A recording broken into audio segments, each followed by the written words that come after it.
Thank you guys so much for joining. I really appreciate everyone that's joined this morning, or afternoon, or if it's over your lunch break. I'm really excited to bring you all to have a chance to bring you guys an interview with a person that has just been recognized as one of the leading women in law. Although I do believe she did consider herself an ex-lawyer. I'm going to let Amanda Brock, I'm going to let her introduce herself. She's part of the Open UK, and I believe everybody should be able to hear Amanda now, and she is on screen. So Amanda, can you say something? We'll get confirmation that, yeah.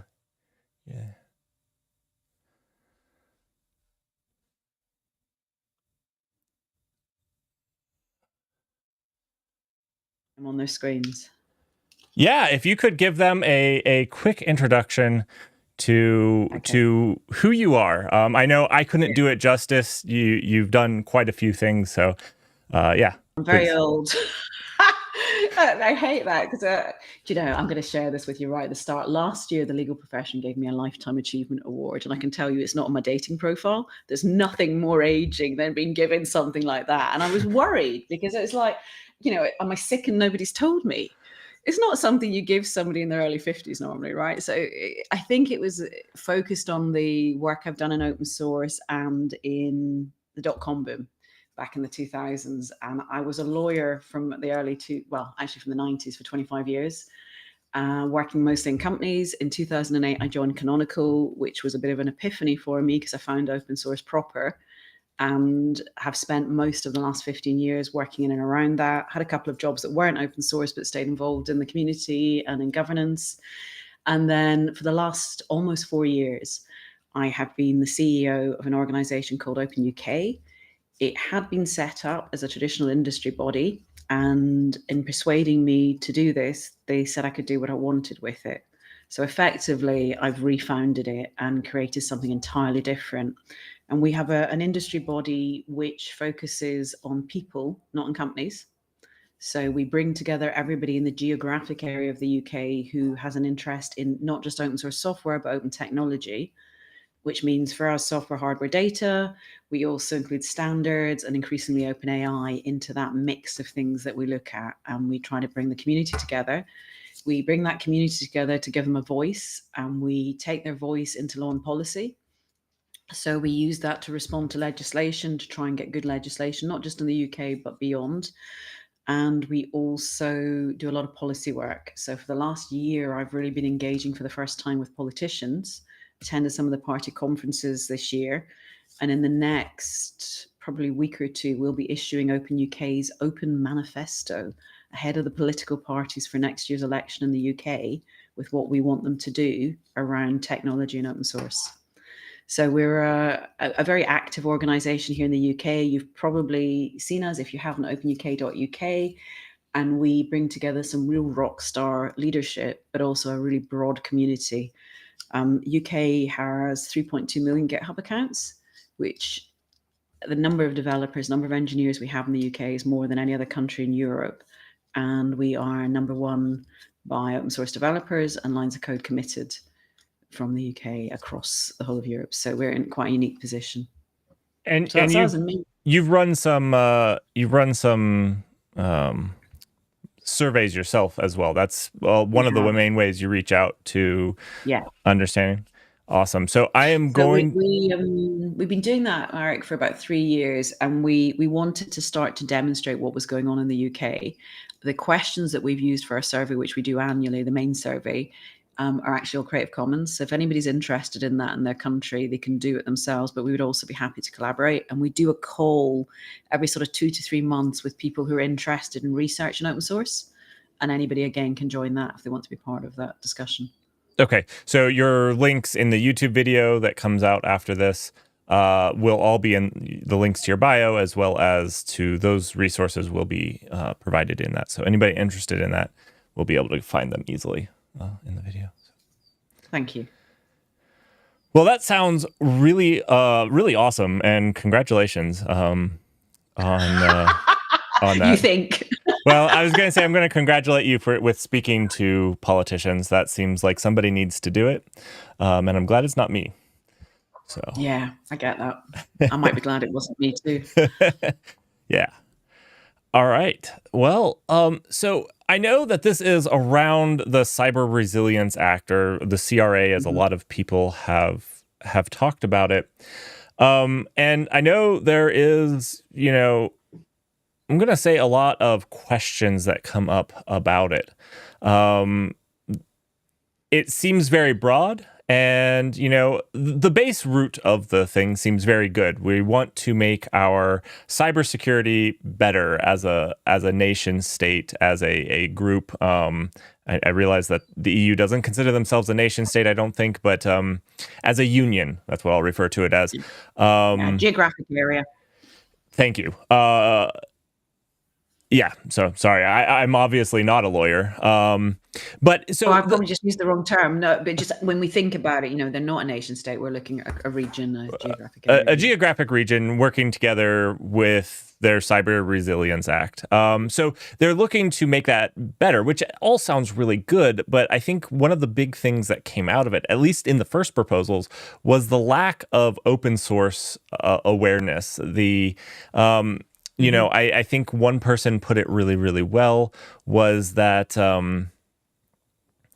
it seemed to think that all software was created by one group of people or one organization and released, and not different ways of developing software, Yeah. like in open source. I think there is a fundamental problem. Well, I don't think, I know there is a fundamental problem across the world with tech and policy. So, our lawmakers, whether we're talking politicians or whether we're talking about people in the public sector of every country, are not deep tech experts, right? And there was a report issued in the UK last Sunday by Lord Maud, who was also responsible for the first open source first strategy anywhere in the world, which we had in the UK in our public sector in 2011, and who's a big open advocate. But he's been reviewing the UK civil service and talking about some major changes. And one of the things, I haven't read the full report, but one of the things they were talking about was giving people secondments into government and out of government, so that people in the tech sector could go in and learn about how government worked, and people in government could come into the tech sector. 9 months is never going to give you a full picture, but it give you something. And whether you're dealing with politicians or those public sector people, what you find is that they cover a multitude of different disciplines in the lifetime of their careers. So they move between different areas, and they might be doing fisheries and then ending up in tech. So they're not deep experts generally in technology, generally. And then I guess any of us who've worked in open source, I'll put my hands up. It took me 6 months at Canonical to really understand what was going on around me. I had no idea. And I kept getting into trouble because I'd been taught to be a lawyer and to be protective of IP. And I was sort of unlearning everything I'd been taught about collaboration and sharing and how to open something up and protect it in a different way where there is a level of protection, but you're going to allow people to use your stuff. And I can remember being irate about seeing people releasing things that I felt shouldn't be coming out of the company, that they were confidential, and having it explained to me why it was okay. So there's a big learning that anybody in that space has to go through. For me, it was the right thing, and I've obviously made a career in it. But for most of them, they're only going to dip into it, and they mostly don't understand. Or some of the politicians will have worked in business, not many of them. A few of them will have worked in tech, not many of them. And there are in the UK government some engineers. But you've got to imagine that these people are sitting around trying to fathom what they're regulating. So we have to contextualize it. And the problem I have is when you look at things like the CRA, to me, they're regulating it as if they're building a car, as if they're doing something industrial, where you're putting components together that you can disassemble and say, this is this person's, liability and responsibility. But it's not like that. And we used to use an analogy a lot talking about derivative works and copyright, and talking about, the viral effect of copyleft. And we used to talk often about cooking and frying eggs. And if you put eggs in a pan separately and you take them back out, that's one thing. If you crack them and mix them together and make an omelette, that's what software is like, right? So it all gets mishmashed in together when you're explaining to people at the most basic level. And I think the CRA just doesn't understand that. It doesn't understand the real processes or the scale of what they're trying to take on in regulating software. Not just open source, but regulating code full stop. Who's got to enforce that? How are you going to do that? So I actually like 2 points that you brought up that I'm going to get just a little hung up on. First, I love the cooking the eggs. Like that's an amazing analogy How? because you can even go to like, well, was it cooked in butter or bacon grease? Because that Right. changes what it is, and it's not even really a The component. same It's mixture in a different environment. Did you have it turned up hot? Was it cold? Did you do it slowly? Did you put it under a grill?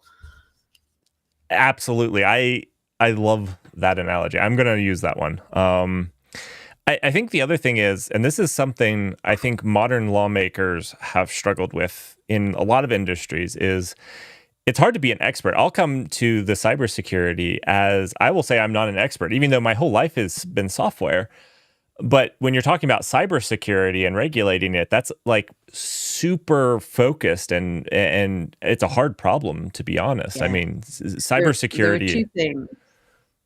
Pardon? Cyber, there are two things, cybersecurity and AI, that I wouldn't touch. And I wouldn't touch them because you have to be a deep expert and you're likely to cause more harm than good by dabbling in it if you don't know what you're talking about. So I was really clear on those.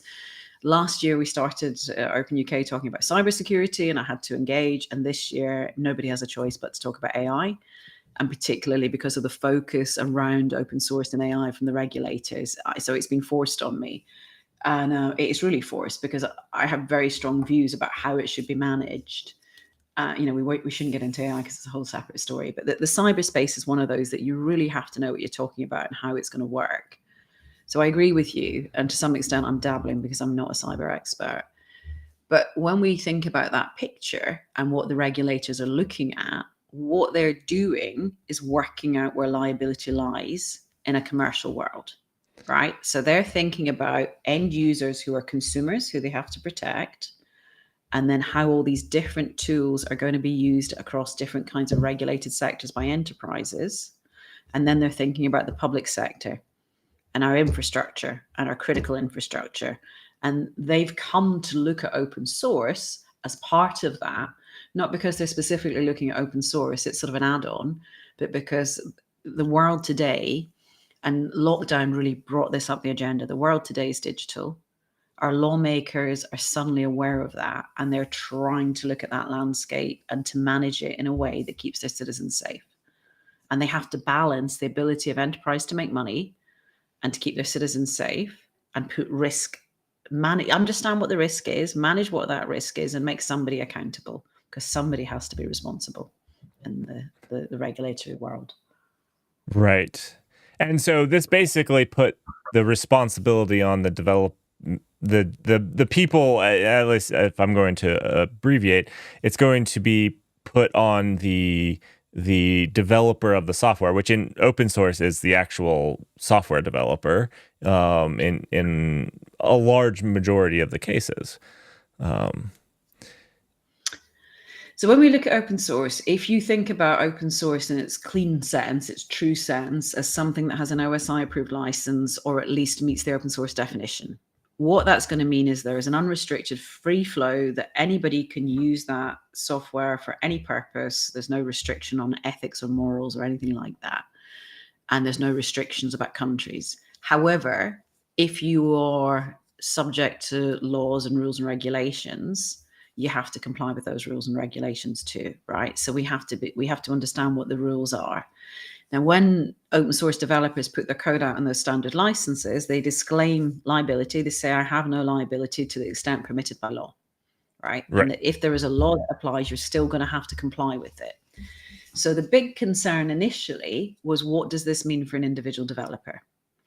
And what we've seen in the US and we've seen in Europe, and I think we will see in the UK too, is that they are trying to protect the individual developers and stop them being liable, because they just released their code. I always describe it as a gift. So they gift their code to the world. Nobody has to use it. They choose to use it. So you as a developer, in my view, shouldn't be liable for that. whoever uses it should be thinking about how they're using it, what the scenario is, and making their choices. And as an individual, the CRA tries to carve out responsibility. And what it tries to do is put responsibility onto the commercial entity, and it looks at the first distribution. Now, that makes perfect sense to me because I was a lawyer for a long time. But what they mean is the first individual or organization that pushes the code commercially into the European Union, so not the UK, but the rest of Europe, not Switzerland, but the rest of Europe, whoever makes it freely available first in that structure will be responsible for it. Now, that will not be you if you're an individual developer, but if you are an individual who is making money, then you are commercializing it, then you will be caught by this. And initially, they looked like they were talking about making money from royalties, which of course most of us don't. But they've broadened that to be if you are making money from the software on a service type basis. And it's not narrow. If you're doing anything that allows you to generate revenue from that software, you are going to be liable And so this is because actually you are what now in a commercial role. this actually is what kind of scares me, Mm-hmm. this thing, because like, so Good. I make what, $10, $20 a month on YouTube, like very little, but I Yeah. do make money on it. And what I do is I make educational videos on how to make a database, but I release all that code as open source for people if they want. And I release Mhm. other things too, but this is just one example. I have Yeah. a database that all we do is we add features to it, and I make videos about those features. I'm going to release a new one in the coming weeks. And so technically, I make money off of that code. So that you're Mm. under your understanding currently, the CRA would say that I have to be Now, I'm going to do a bit of a cop out here. I have not seen the most recent draft of the CRA. I have not spent hours pondering over it because the UK hasn't really been involved, and we can talk a bit more about that in a minute. And I'm not allowed to give legal advice because I'm an ex-solicitor, thankfully. So I'm not giving legal advice here.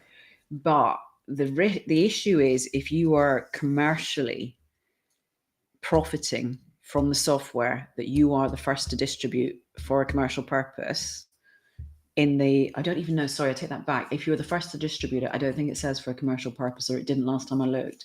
If you distribute that software in the European Union, and distribution will include making it available, and in the internet world, that's like if you're putting it on YouTube and anybody can access it, right? I mean, there's an understanding gap. So that potentially could create liability. And I have been saying for months that what I expect to happen is what the companies were doing with TSU requirements around export control, where you would block your code going into a certain place. Mirrors pick it up and they put it in, and that's up to them, and you're not responsible for that. But I would expect people commercially distributing software or who fell under that commercial capture to end up blocking code going into the EU. And to be quite honest, that's what's going to have the most impact on them when they realize how foolish they've been and that people don't want to work with them. Now, the downside to me of that is if you create regulation that people can't comply with, small businesses can't comply with, and Europe, not so much in the UK, but Europe's got this real culture of SMEs. They have a lot of SMEs that never scale and a lot of them doing open source. Those businesses are going to struggle. So they're not going to release their code. Who's going to want to be willing to take the liability and take that code into that region? It's going to be big commercial entities. And it's not so much that you've locked the customers in, but you will be locking out competition, which is the antithesis of what I think Europe wants to achieve. I don't think they really understand in enough depth. And I think there's this lack of understanding of how software works generally, but then specifically open source. And you're not just going to get open source quickly, right? It takes there's a lot of nuance. Yeah, so that's actually a really interesting thing. And you know what? Honestly, I would love to have you on again to talk about open source licenses, because it sounds like you have a lot of experience with them, and I know that's something that's very confusing to people. But with an open Yeah. source license, you're not allowed to restrict it. Like that's part Right. of the whole thing of the open source Right. licenses is, and why like the SSPL wasn't accepted as an open source Mhm. license, because Exactly. it Exactly. restricted who could do it or who could access it. So Mhm. for me, that doesn't really work well, because if I restrict it as for not for EU or something like that, like let's say I do that But with you're my not. code. Yeah, you're I not, so you've got to split this in your head, right? You've got your license, Yeah, and then you've got regulation, and you can't contract out of regulation.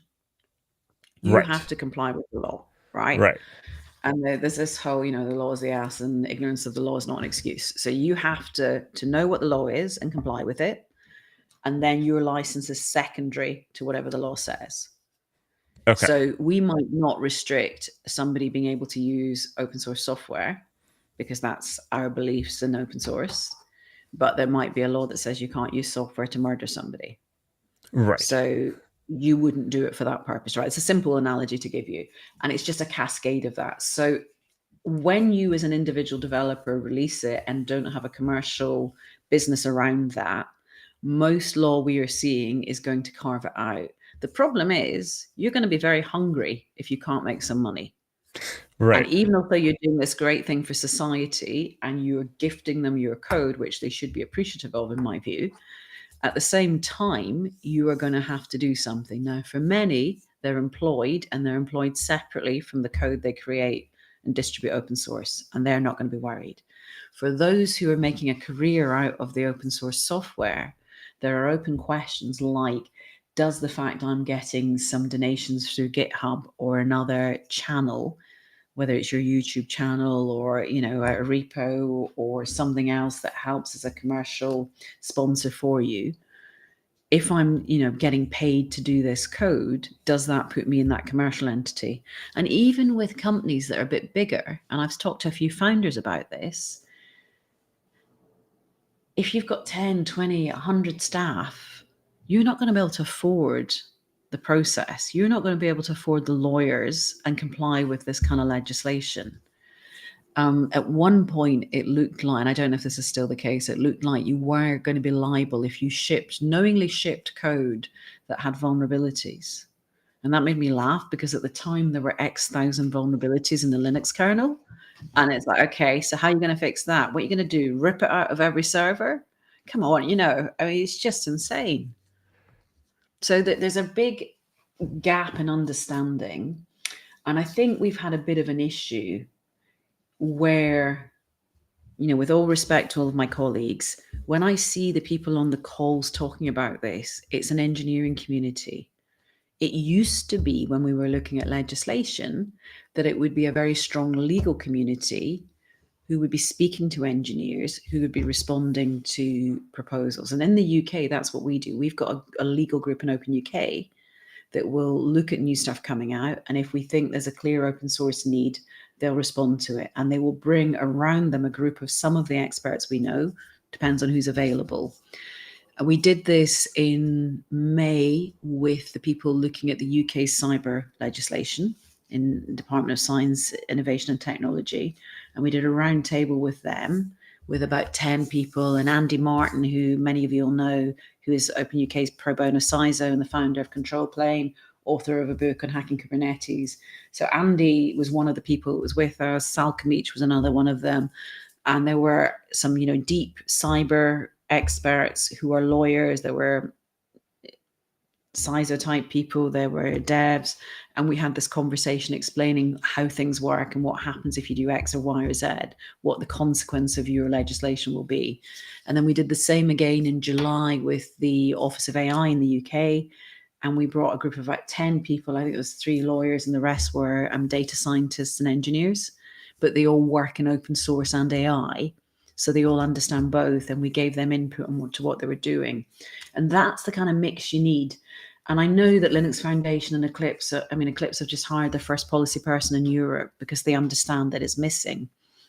And I think I haven't spoken to him yet, but he's an ex-lawyer, I think. I don't quite understand why it's worked the way it's worked. And I was speaking a year ago at a conference in Switzerland with a lady who was the director behind this piece of legislation. And when I talked to her, she told me that they'd intended to copy what the US was doing. But immediately they changed the word order on something and they were talking about commercial open source. And although it's used as a term, it doesn't really mean anything, right? Because all open source, you can use it for any purpose. So it's all commercial. And any commercial entity can contribute to a community project. So, it gets, and they just lifted and shifted wrongly. And I think perhaps we went in too hard and put their backs up instead of finding a collaborative way to work with them where we've been coaching and helping them to understand and explaining, this won't work because, but if you can tell us what your end goal is, maybe we can help you to get there. And the end goal obviously isn't just making sure it's regulated. The end goal is that we're concerned about X, so we want to do Y. How do we get from X to Y? And I think most people, most engineers I speak to, don't want cyber vulnerabilities. They don't want security issues. They want things to work well, but they also don't want to feel that they're being imposed upon, and that they're having things forced on them. His surname's gone out of my head. There's a chap, Mike, whose surname is escaping me. He's one of the top contributors in the UK. And he wrote a brilliant blog post, which I will give you the link to, about how, as a maintainer, he has no obligation to you. I've created this code. I've gifted it to the world. I'm not a commercial entity that is doing a service contract for you that you're paying. If you want to pay me, great, I'll do that. But if you're not paying me, you can't come along and make demands. So the way I always talk to the regulators is that this is a gift. You don't have to use it. People who use it need to be using some level of discernment. They need to know what they're doing. If they don't know what they're doing, you should be regulating their businesses, because their businesses need to do something, whether that's learn the skills, buy the services, or start contributing to projects. They need to somehow manage it so that they know what they're doing. You buy an enterprise product, you buy somebody in who can be a consultant. You just don't use something random that you don't understand and expect it to work. And I think Mike's blog post really explains that well. We need to think about how the user, particularly commercial users, have to be responsible for that and in their cycle, and shift that away from the individuals unless they're doing it as a business. That's actually a really good take on the open source. I know it can be hard because usually we write a project, so it's kind of our baby. And then so when somebody puts an issue for it, it can be very much like, oh, we want to fix it. And then it can become very overwhelming because maybe it gets popular and there's a lot of requests, Mm-hmm. and then it can be overwhelming for some. And so I think that's actually I would love to see that blog post, because I think it could Yeah, help some people, because it's like, no, it would. it is your baby, but that doesn't mean that everybody gets a say in in how you raise it, or Exactly. Exactly. But maybe you take that baby analogy a step further. And I have to say, when I was talking to Mike, one of the things that really hit home for me is that I'm not an engineer. I don't know how to code. I make a lot of contribution to open source. I spend a lot of my life doing stuff way above and beyond what my job is and what I'm paid to do. And I have a similar problem where I'm asked to do things all the time. And, trying to get this call with me, I try to do everything that I can. But there are times where it gets overwhelming because there are so many people who feel this sense of entitlement. And I have no problem across the open source community, right? Because that entitlement is kind of justified. I've put myself out there. You're all entitled to what you want from me. But I find people who are sort of trying to understand open source now, or other organizations who want to advise government, think it's all right to demand things of me. And even more, they don't want to attribute what they get from me. And that really pisses me off, because I come from that open source space where we build on each other's work and we acknowledge each other's work. And I do it all the time. I'm telling you about these people whose blogs or podcasts or whatever I use because they're good. And I build on that and learn from it. But there's an awful lot of society that thinks open source means you can come in and just take advantage.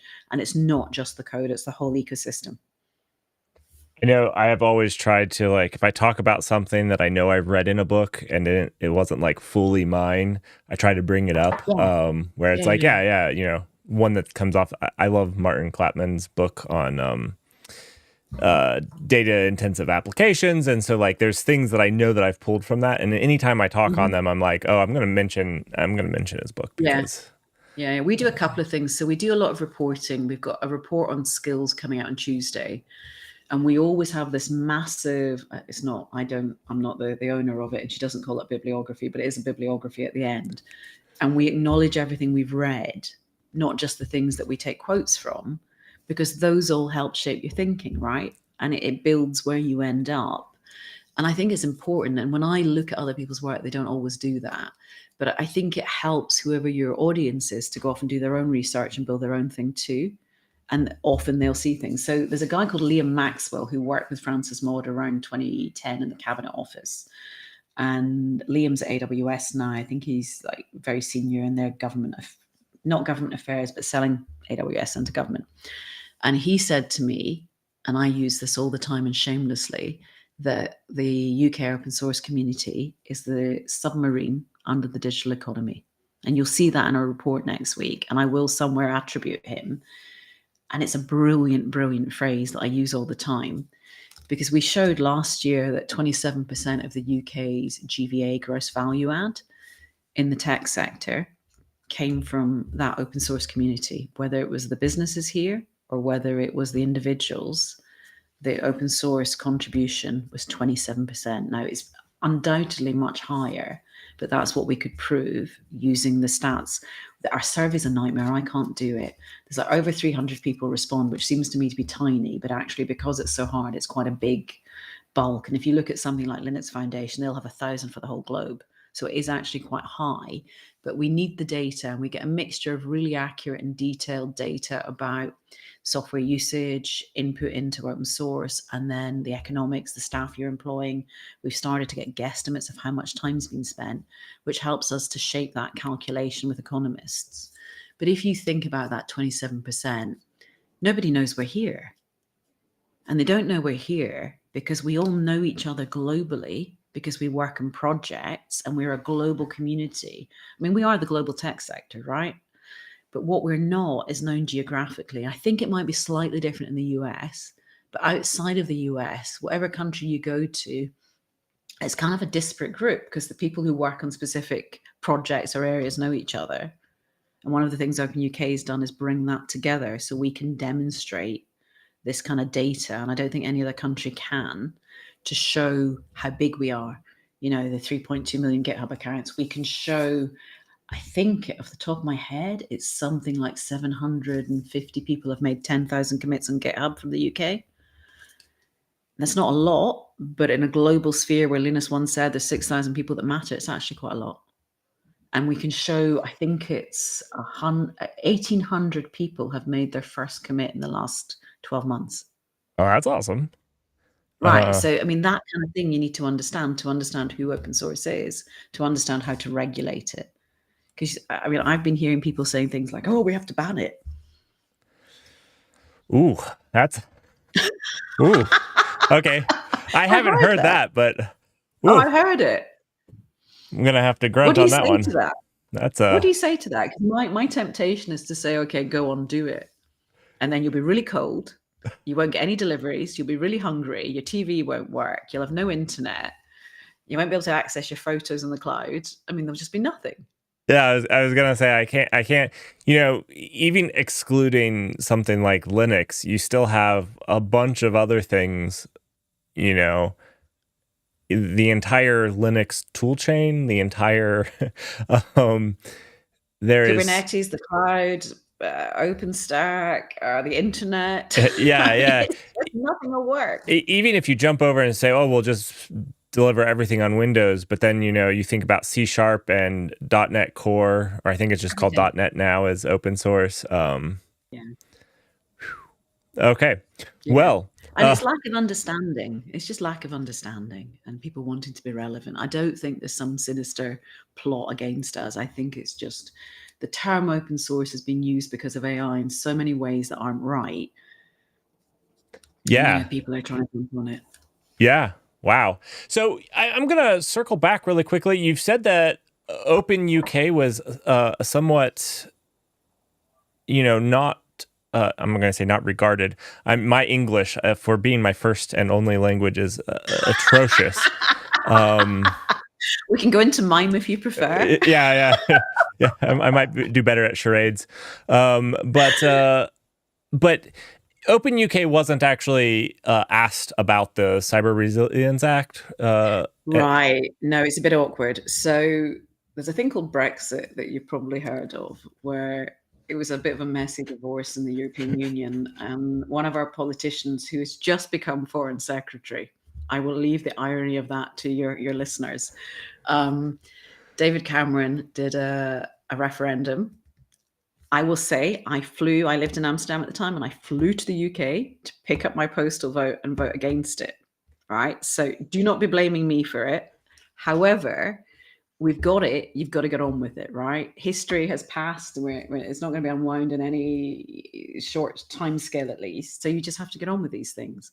And it's one of the things that was instrumental in Open UK really growing, is that I saw a need because of Brexit, because previously in the EU, the UK was massively active. And we have a group of really experienced lawyers who used to be part of that consultation process, which I think has been missing from it this time with the CRA. We've got quite, I mean, that Anglo-American thing, we've got quite a reasoned approach generally to things. The Brits tend to be in the middle. And I think in many ways that was one of the evening out elements of European legislation that helped the EU to be viewed as this big regulatory centre of excellence. And we're certainly not seeing that now. And we're not seeing it with the AI Act, which, you know, is so prescriptive and detailed, way ahead of itself. And we're not seeing it with the CRA. And I wouldn't have thought of this on my own. And a couple of people said to me at a summit that they had for open source leaders in July in Geneva, did I think that Brexit was to blame for the CRA and the problems in Europe? And I laughed because I thought, okay, now I'm getting the blame for that as well, right? It's just never ending. And then I worked out with them what they meant, and they weren't having a go. What they were saying was that voice of reason and those decades of open source legal experience weren't being fed in. And it is a really interesting piece, because it's not that there aren't some lawyers in Europe who do open source, there are, but a lot of the people who were engaged on the policy side, people like myself, Andrew Katz, Ian Mitchell, KC, Sami Atabani, who was at ARM, there's a whole raft of them who would have been very involved in those conversations. And we've not been, not because it won't impact us, because it will, but because it's European legislation. And from Brexit, it has been made very clear that we're not welcome. And I have a bit of an issue with it. I talked a lot about it because it was in some ways quite hurtful, because some of these people are folks that I've collaborated with for, you know, a long time. And it was made very clear that we weren't welcome. Open UK, we're not allowed to speak at their events. We don't get in. Last year, the commission came to me. I probably shouldn't tell you this, but I'm going to. Last year, the commission came to me when they were doing a summit about this time last year. And I was asked which of 6 panels I wanted to speak on. And I said, I'll speak on any of them. And they came back and said there wasn't space. Right. And it's a consistent, they don't want these British voices. They will include somebody from the UK. And what you will see is that there will always be somebody who is on the periphery or who is running an organization that isn't UK specific included. So you could never point the finger and say, but the leadership in the EU will tell you that they have been told not to include us. And they tell me not to be paranoid. It's not personal. But that's a problem for this legislation, but it's also a problem I think we need to recognize about geopolitical shift, politics, legislating and creating regulation around open source and AI. And AI is bringing up the agenda. It was great that the UK in their summit brought the Chinese in, right? It's really important because you need the whole world there. You need everybody to participate. And it's the same for open source. I honestly think that there might be some opportunity for us on the back of AI if we can get governments to collaborate on the AI regulation, if they follow through on that and can be mature. Hopefully that will cascade into open source and they'll start to understand that we are a global tech sector. We're not a geographic tech sector. And we need regulation that's simple. We need regulation that's agile and will flex, that small businesses and individuals, to the extent they have to, can comply with. And we need them to be thinking about how we work cross border, and they can't close that down because they've fallen out with their neighbor. Yeah, and that's yeah, really good point just on the, open source and its concept is global, which makes this I think that's what actually makes this more painful than it feels like it should be.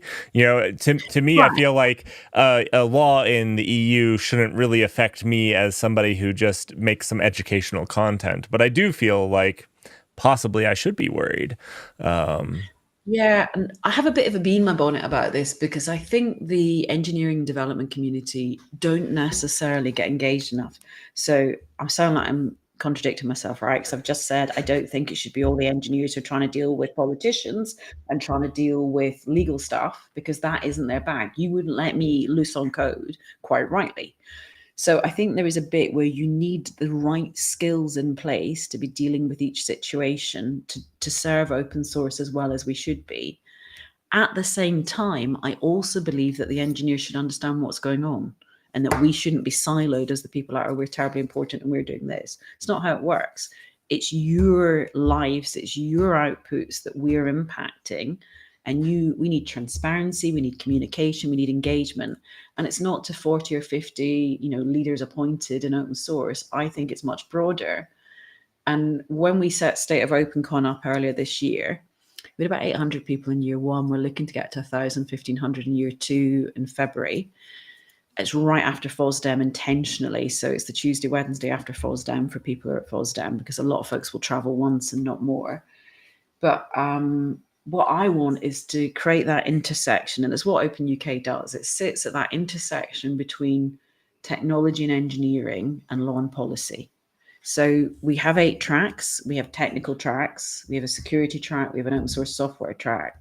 We have a government law and policy track. And then we have a sweeper upper open source one, which is all the stuff like future of open source, paying maintainers, community, all the things that don't fit anywhere else. Anything you've got that doesn't fit, put it in there.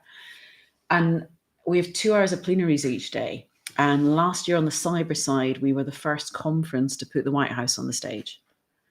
There had been lots of conversations with them in small groups, but we put them on the stage and we had a VP come over for it. And the reason we put them on the stage, along with the director from the UN and the former digital director from the UK, was so that that conversation about what was happening at a high level at least could be shared with a large number of people. So we had about 800 people in the room, but we had more than that online. It's intentionally a cheap conference because I want people to be able to come. There's lots of free tickets for community, unemployed students, but there's also a free stream that anyone can sign up to. And there was a good 1,000+ people on that last year. And the content is then free to download after. But those 2 hours of plenaries each day, this year, day one is on AI, and then day two is on future of open source and security. That's intended for the engineering community to hear what's happening, to share with them the big picture that's going to affect them so they know what to be alert to and they can see where these leaders and lawmakers are going with the conversations that will impact them, so they know where to be concerned and where not to be, I hope. so it's the State of Open Con, State of OpenCon, yeah. and It's it's hard to come happening up with a this name for an open February. source conference, forgive me. It's 6th and 7th of February. It's currently at the stage of CFP. We also have an open hardware and open data track, a security track. There's an AI track, but that's not going to be for humans, I hope. I'm going to see if we can pull this off. But there's 8 tracks. I've missed something. And careers and entrepreneurship, which I think is really important for a lot of developers too. So there's 8 tracks. There's about 50 tables or interactive spaces. No big fancy booths. Everybody gets the same. You can see stateofopencon.com. You can see, who's going to be there and the CFP process. And the CFP runs until the 1st of December. We also have loads of volunteers, so it's quite unusual in that Open UK raises the money for it. We get the venue, we keep the ticket price low by bringing the money in. Last year we raised $500,000. Ticket price is $199. Lots of free tickets, but it's the kind of conference you'd pay £1,000 to go to normally. You know, it's intentionally priced that way to make it accessible and to bring the right people in. Nobody pays to speak. It's not that kind of, so the quality of the content is good. Now, if somebody wanted to help out, there's more than just the call to papers. Yes, there was. Yeah, You that's were right. talking about some way for people to, go and volunteer and help out. Sure, sure. So I didn't quite finish. I got myself sidetracked. I'm very bad for that. Sorry. I So we have this bit where we raise the money. You are providing the content, and you are doing the work. So we have two ladies, Sam and Kim. Sam's at Snick. They also work on DevOps, and they bring together a whole community for us. And all of the staffing at the event are volunteers. And what we do is you get a 2-day ticket free, and you're expected to work 1 day. You also get invited to like a volunteer event. You'll get, volunteer kit and things. Everybody, there's a very small core paid team to make sure everything happens, and then everybody else to volunteer. There's a huge amount. I think there's something like 300 to 400 people who will register before the end of the year who are part of the organization of it or speaking. It is a big community event, but it also has this fallback of us having gone out and raised the money to make it happen. Wow, that's awesome. That's really cool. I can't believe you didn't know about it. I didn't know Again, about social it. media. I didn't. You do know. I did know about it before this because I have learned more about your accomplishments, which are quite a lot for somebody so young. And Oh, flattery will get you everywhere. oh, so like I said though, like I did know very recently of it, but yeah, no, I didn't know in general of it. So I do feel bad about that. It sounds like a really No, don't cool. feel bad. It's new. We put it together last year in 10 weeks. We've had a bit more time this year. It should be a lot of fun. And the thing that I'm probably most proud of about last year's is that we actually created something diverse. Whether we can achieve quite the same again, I don't know. But 44% of our speakers at an open source or open technology conference were not male. 49.3% of our delegates weren't white, of 800 people. I mean, I've never seen that in a tech conference before. I don't quite know how we pulled it all together. We did do certain things, but we're trying to make sure we replicate it. Yeah, that is very well. Congratulations. That sounds like you've pulled off something quite spectacular. And hopefully it's something that helps spread awareness. I think that's what we're trying to do Yeah. today. And, when we were talking before, I don't have all the detail in the CRA and every line of it. I warned you about that before we spoke, and we've purposely not engaged as much as we might have. If it was a piece of UK legislation, I would. I think, though, that the conference is the kind of thing where there's this whole security track. The UK regulator spoke last year and did a workshop. They'll likely do the same again this year. And it's that kind of collaboration that helps them understand. I've been talking to the AI folks and the UK regulator about being there and doing something similar.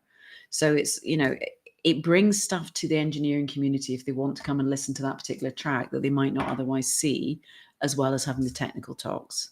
So I really hope that it will appeal enough that some of you will come, and maybe that some of you will actually put talks in and share your knowledge through the security track. Yeah, I know that I'm going to have to look over the CFP and see if something I can talk on. I'll submit something because it does seem very interesting. I also know some people that live in that country. So this is very weird because I know that distance is relative, because in the United States, like a 2-hour drive is not very far. In the UK, like that's a pretty long distance. So I know. You live in London, it's not so bad. If you live outside of London, you're not doing that in a day. Right. So, but so anyways, I'm kind of excited about it. So, is there Good. anything else that you would like to talk about today? I know that we've covered the CRA and I think the cybersecurity. last piece on the CRA actually is just to give people a heads up. So it went to a process called the trilogue on the 8th of November. and they should have become law after that, and it's vanished. Now, the word on the street is they're still trying to get it into law by the end of the year, because that's when the presidency ends and changes, and they want to have it law before the new presidency. If it's not, nobody knows what will happen. One of the biggest concerns that we haven't talked about is that although individual developers have been carved out, the foundations have not been. And there's a real concern that the foundations are being treated as commercial entities. They don't have the financial reserves, they don't have the big teams of lawyers and things to match that. So there are some real issues that the sector, if we call open source a sector, are going to face. And I think that you probably want, whether it's me or somebody else, to sit and do a detailed, this is a developer's guide. But I don't think we're there yet. I think we have to wait. There was a leak draft that people were looking at. Again, I probably shouldn't have told you that, but they were. There'll be another draft or a final version. And that's when I think we need to go through and really say, this is what the definitive is. And this is what the engineers need to understand. And your worst case scenario is going to be blocking code going into the EU, which would give the EU a shock, I think. And then working out, how do you manage this? Am I caught because I make money out of this code? Right, right. Yeah. So I would, if the Open UK is looking for somebody to partner to make a YouTube video on the Yeah, definitive let's do guide to something. the CRA, Yeah, if it becomes law, I'm going to say if or yeah, when yeah. it becomes law, I would love to. I would love to work on that. Absolutely. There's a couple of other things that might actually be worth doing as a little series of developer guides, and just covering, how do you do X? What does Y mean to me? That I would be up for doing. We've been thinking about doing something, and it would have ended up being imagery or diagrams or something. But actually, with somebody like yourself, if you're up for doing that, let's look at building something and covering just a few. Nobody wants to listen to law for 10 minutes, but keep it as short as. You're talking to somebody who does coding online. It's different. Well, it's almost as dry as law. I don't know. Like, well, now you don't want this if statement here because, Yeah. Yeah. But the people who are going to be listening are happy to listen to you talking about if statements, but not section 235 says, and is that overridden by, so it's getting it into a way that's communicable, that helps people understand without giving them legal advice and being liable for it. So I'm sure we can do something around that. That would be, yeah, I would love to do like a, developer's guide to, Yeah. yeah, just like we talked about at the start of this, like open source licensings. You know how many people don't understand open source licensing, even people that put MIT or Apache 2 on it. And Yeah. like, what's the difference between the MIT and Apache 2? Why would you use one versus the other? At a I'm really not your high level. person. I'm not your person. So when I went into Canonical, within 6 months, I started to understand open source and employed somebody who was a deep licensing geek who loves all of that. It is not my bag. I looked after the big commercial transactions. I understand more than most people, right? And I edited a book last year, Open Source Law, Policy and Practice, which is kind of the seminal text in that area. And that book is available open access. I'm going to give you can go to OUP, but you'll have to look for it. But if you go to amandabrock.com, it's very easy to find the open access and to find the chapter on licensing if you want to really get into it. I always simplify it back to the fact that there's about half a dozen licenses that everybody uses, and we could definitely do something explaining what those are and why people use them. Yeah, if we're doing a little series, which I absolutely love, I would love to do one again, just really high level, like Yeah. maybe not even MIT versus Apache because they're very similar, but BSD. yeah, like the MIT, BSD, Apache, GPL. This is just a handful that you need to know about. yeah, the GPL, the AGPL, I think is maybe on people's Exactly. minds right now. Yeah, Yeah, we not can going do into that. all of them because I didn't realize this. Are There's you putting like, all of this on the podcast? You're not going to put all of this out, are you, for the world to hear? You can if you like. I yeah, don't care, but this just doesn't seem very interesting. Okay, well, fine. I'm going to have to go in a minute because I'm late for a meeting. absolutely. Thank you so much for your time, Amanda.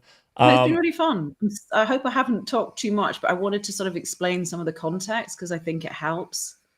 Absolutely. Everything helps. And this is all about spreading awareness and understanding and helping people out. Um, yeah. So this will be a little bit shortened for YouTube. And when we do the YouTube videos, those will be a little bit more produced with like some animations and stuff like that. Mm. And I really look forward to further collaborations. Yeah, no, it sounds great. Start of a beautiful friendship. Thank you. Thank you so much, Amanda. Have yourself a wonderful day and a wonderful weekend. Thanks for having me. Bye bye.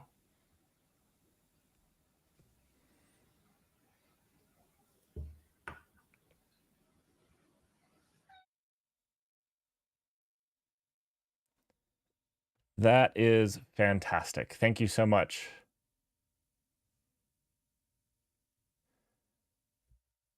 No, I do have it recording locally. So you're good.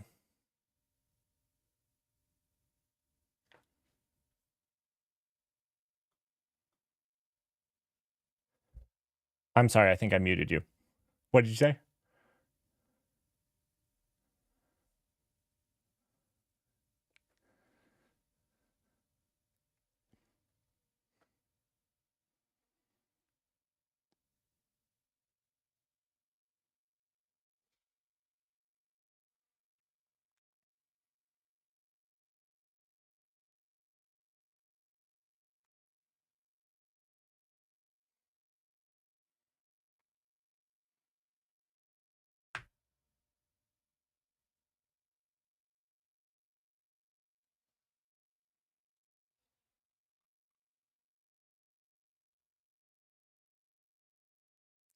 Let's stay in communication. I'd love to help wherever I can be most useful. If that is sweeping up the halls after people, I'm happy to help. I I will do it. I'll fly over there to sweep.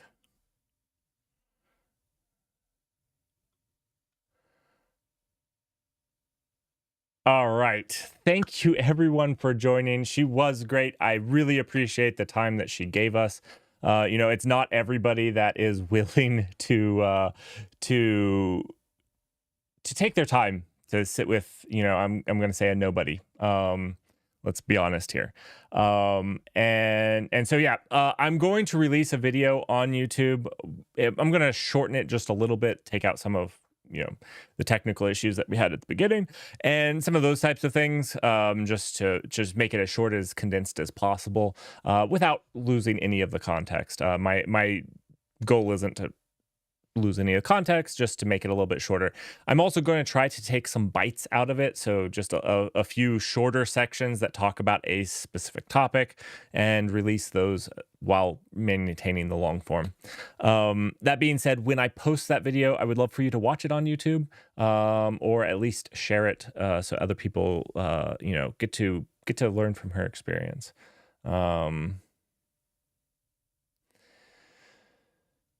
Yeah, so I posted a link throughout this from the Linux Foundation that talks about this. We can talk about it a little bit right now. I have a little bit of time. That does a really good high level. I liked this. Now, I did a lot of reading. Now, I'm not a law expert in any regard, and nothing you've heard today is legal advice, because it's quite a lot of legal jargon. But let me show you really quickly what we've been talking about.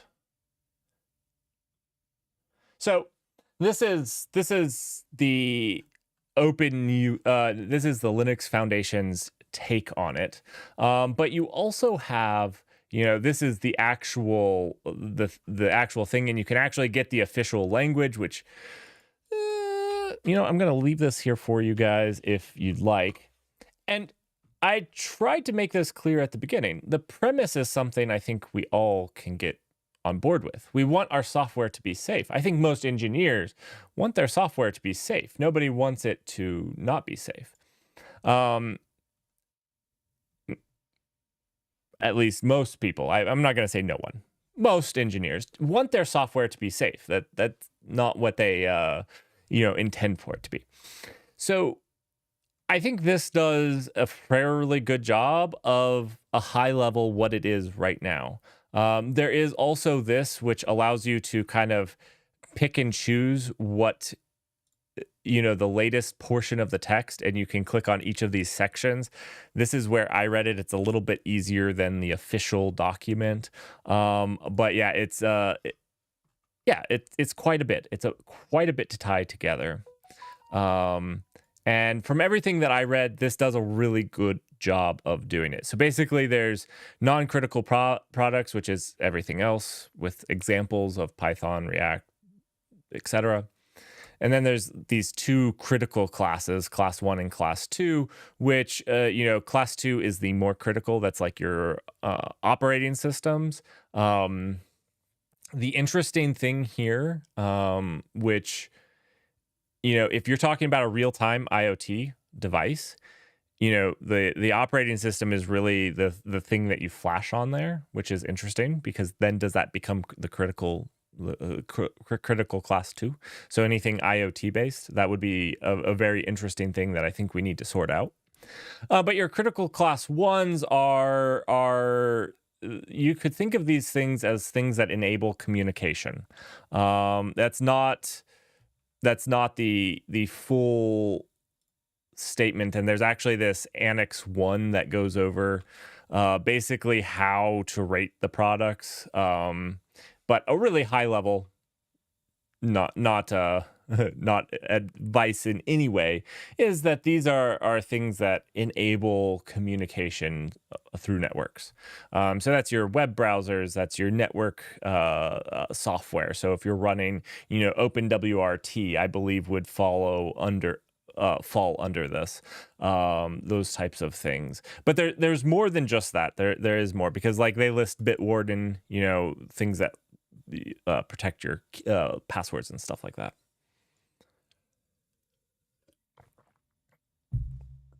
So, and then there's these obligations, depending on which category you fall into, of what you need to do. So there's risk assessment. So you literally have to run a risk assessment. Then they have to do documentation, and then you have to comply and vulnerability reporting. This is a big one. Within 24 hours of being aware of an actively exploited vulnerability, the developer must notify the vulnerability to the European Union Agency for Cybersecurity. I want to know what this form is. I want to see this form right here. Like, do you need a lawyer to submit to notify the vulnerability? I think a lot of people in the security realm also had a problem with this. So I'm going to talk about Rapid Reset. Rapid Reset, most of you only knew about in October. But that's not when the industry knew of Rapid Reset. Rapid Reset was found and discovered back in August, and they fixed it and released patches for a bunch of stuff before releasing it as a known thing, because it would have been so easy for people to leverage. So there are times when, now this is saying that make the European Union aware of it, which doesn't necessarily mean you publicly make it available, which is probably fine. That's been some of the arguments for this rapid expansion of knowledge on it. But I'm just giving you some of the counter arguments that I have seen go out.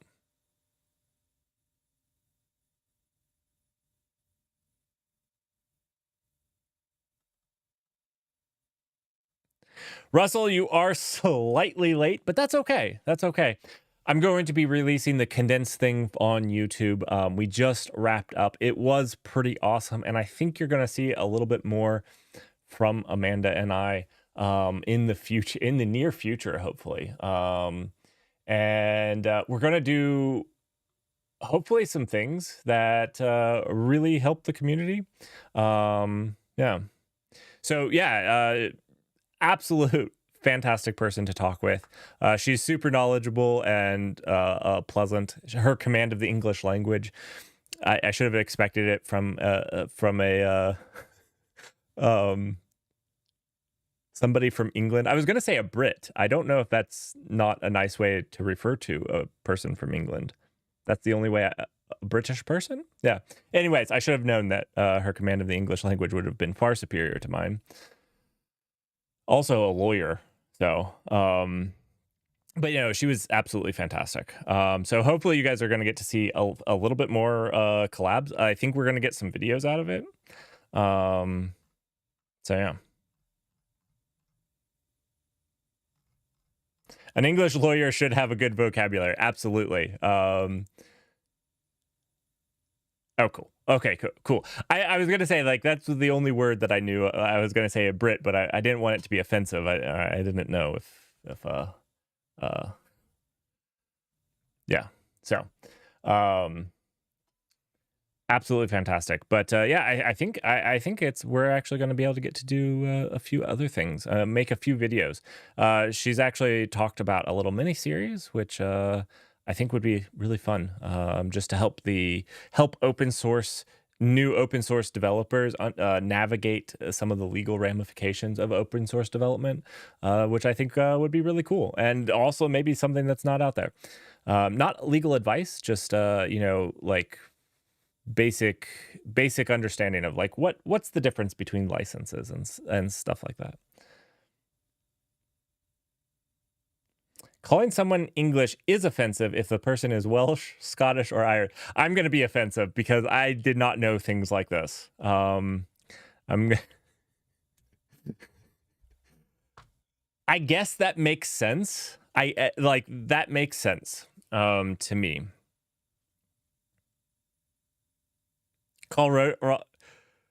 Is he not British? Oh no. Okay. Okay.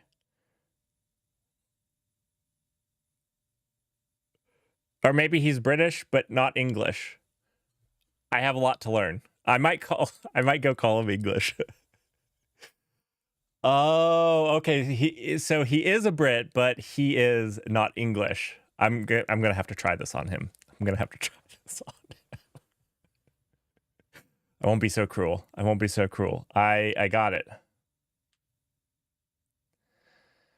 Monta, I think this is a thing people struggle with. What's the AGPL versus the MIT, and why does it matter? And what does it mean for your end users? What restrictions does it have on your end users, and how people can leverage it? Like I said, not as like a legal advice, but just as a high level guide for people trying to understand why we do what we do with what licenses and what it means. When you're trying to do that. So, yeah, there's some other things that she was talking about that she thought would be really good. So yeah, I'm pretty excited about it. She's super pleasant to talk to. So yeah, I'm excited. There's the state of open con, the state of open. I think it's the state of open con, like a convention. I'm gonna put a pause in there because I'm not the expert, but that's how I read it. The state of open. So I'm gonna be looking into that a little bit, seeing what's going on there. If you're in England, maybe you want to check it out or can get there cheaply. Yeah.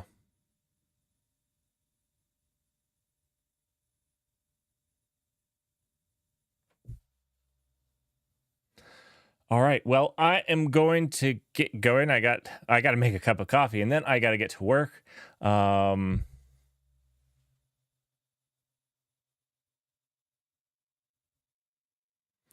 Yeah, so Monta, that's actually a huge thing.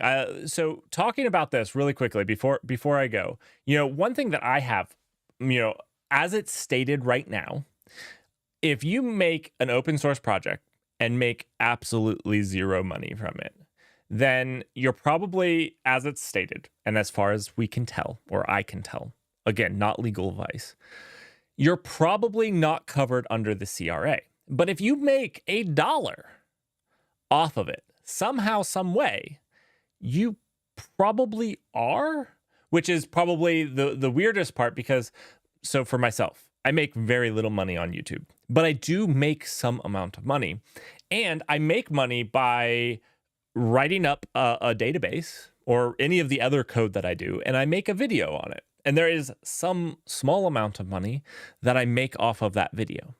So what's really ambiguous is do I now fall under that as somebody that has distributed um, in the EU? Um, those that I think is the biggest thing. Or if you take donations. So if your GitHub account gets donations, you know, I take donations, I don't get donations, but but those types of things would be meaning you're taking pay for your open source work and could make your contributions to open source held under this. And then the really weird aspect of that, let's say I take donations on my GitHub and I get $100 a month for donations, and then I contribute to something like a Linux Foundation thing. Is that Linux Foundation thing now held under that? And is it the foundation or is it me that's held under that? This is where it gets really weird. And one of the things that they talk about as very vague.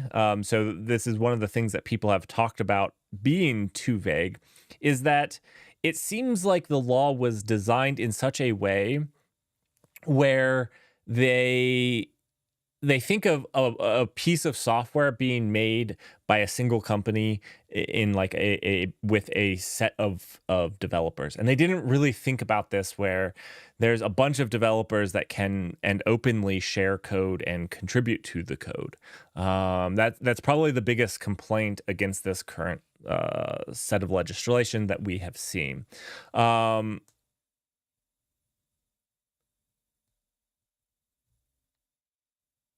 so yeah. Yeah, that's one of the yeah, that's probably one of the bigger things. We can talk about these preambles. I have a list, a literal list of like preambles that I went through, like to try to understand this the best that I can. And I will do this. It sounds like Amanda is completely open for it. If this goes into law, we will make a not legal advice developer's guide to the CRA for open source. So I will work at that. I'm probably one of the leading experts developers at the moment in the CRA. I have read this thing at least twice over and deep dived into things. I don't understand all the language, but I have read it quite a bit. So we're going to deep dive into this if it becomes law. Like she said, it was supposed to be signed into law a couple of days ago or something, but it didn't. So we'll see what happens. And I'll keep you guys updated, obviously. And I think another really important thing I tried to make. I tried to make sure was signified is, while this is an EU law, open source is kind of a global thing. So an EU law really does it really does affect everyone. We can't just say, well, I'm an American. That's not how it's going to work. This law will affect everyone. And one of the things that we see is we actually see cyber criminals basically leveraging these laws to get people in trouble. Something you'll see Sunday if you join for the news stream is there is a cyber group that's actually getting people in trouble because they're not reporting the incidents like they're supposed to be. And so like that's one of their ransoms that they have that they leverage is, hey, we'll tell on you if you don't. So I'm sure that there will be cyber criminals that are looking for lowly open source contributors to get in trouble if they can. That's what they'll do. So I think it's really important. There is nothing about educational code or not. So, like my null database or anything that I've done so far has there's no wording for educational as of yet that I've seen. So, and the problem is, which we tried to talk about a little, is that the problem is I might make it as educational, but that doesn't stop somebody from using the null database in production. It's a database. It has an API. You could actually go use it. It'd be asinine and stupid of you, but you could do it. There's nothing stopping you.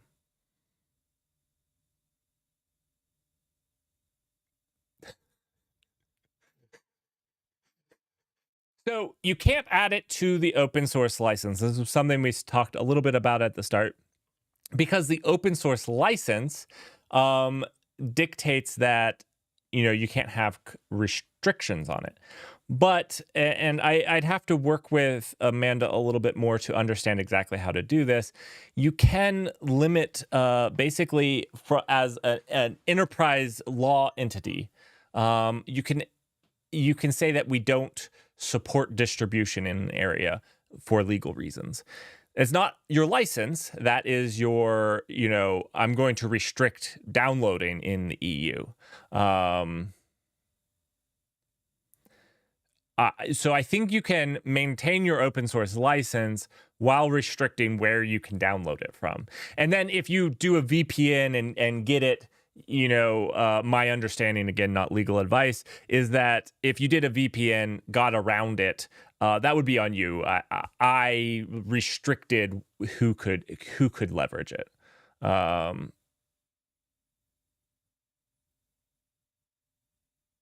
but again, I'm a little fuzzy on that still myself.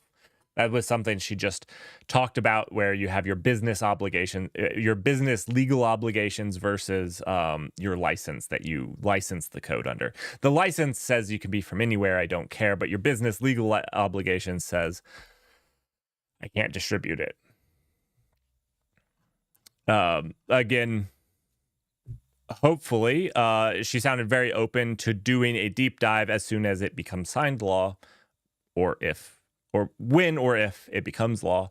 We will have a follow up where we do a deep dive on it. Yeah, for sure.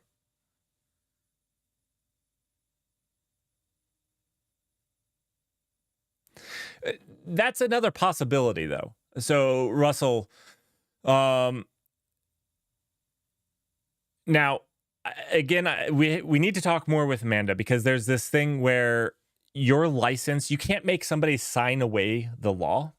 So basically, your license can't state, I can't be held legally under the CRA, or you can't hold me under the CRA, because the law is above licensing. You can't sign a license that says somebody can assault you. The law says you can't assault a person. Although I guess here in the United States, that's a little not a great one. We have USC fighting and stuff, but that's all fake. We know that. But anyways, I digress. So yeah, there's some weird stuff with that, is all I was going to say.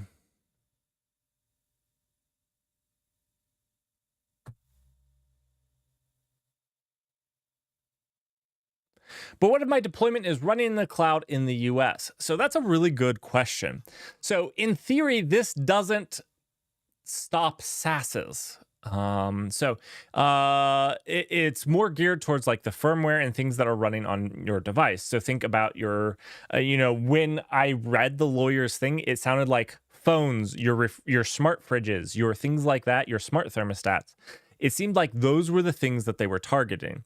The problem was, or is, that it doesn't sound like they understood the wording that they used, because when you said it, it's here are my notes. It sounds like the devices they're really looking to is after the firmware.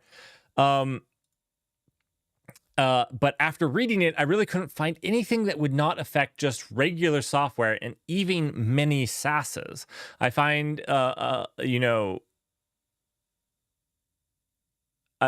found that SaaSes, while they exclude it, they say at the very beginning that they don't include SaaSes in it. Then in their exceptions, they do things, for example, remote access sharing software. That's what they say as an exception to the SaaS rule, is sharing software. Well, all software shares some amount of data that's in a SaaS. Like that by definition is what a SaaS does. There's if it's not sharing any information across the internet, it's not a SaaS. Is my problem. I just don't understand. But the problem is the wording is so vague on that. It's literally says remote access sharing software. Sharing what? Files, pictures, tweets, sharing software. Again, it just doesn't go into it.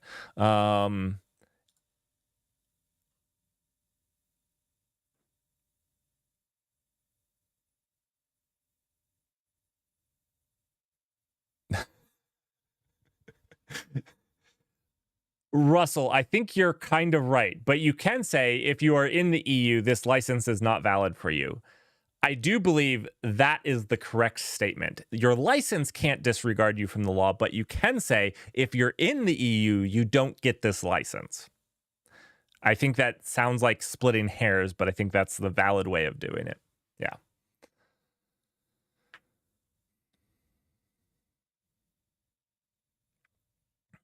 Now, she did say the first to market, which I think is a really good thing. So, by that, what she was talking about at the very start was, for mine, it would be Android. What if I contribute to Android? Will I be accountable to the CRA? And the answer would be probably not. Again, not legal advice, and we haven't seen the final thing. But the reason it's probably not is Google is the entity that basically deployed it first to the distributed it first to the EU. And so they're the person that's responsible for it because they're the ones that committed it to the European Union market. So that's kind of how you can think of some things like that because, okay, well, I contributed to Linux. Will I be responsible or will the Linux Foundation be responsible? Probably the Linux Foundation because they were the first to market.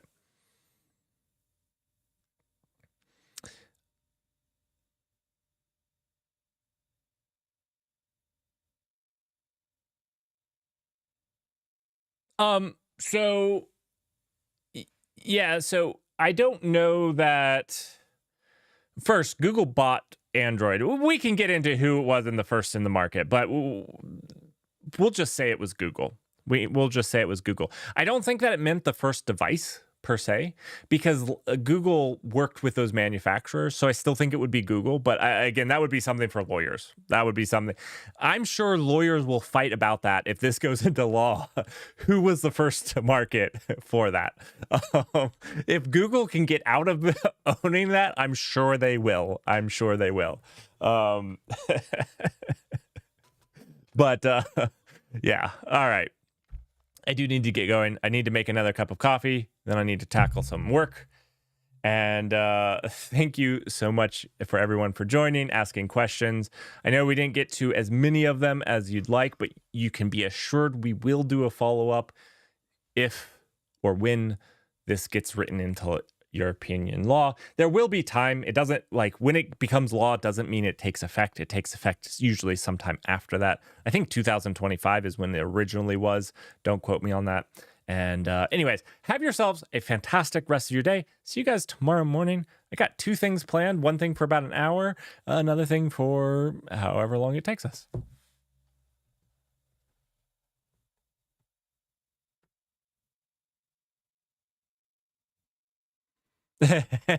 EU regulators do seem to dislike American companies, especially the big ones.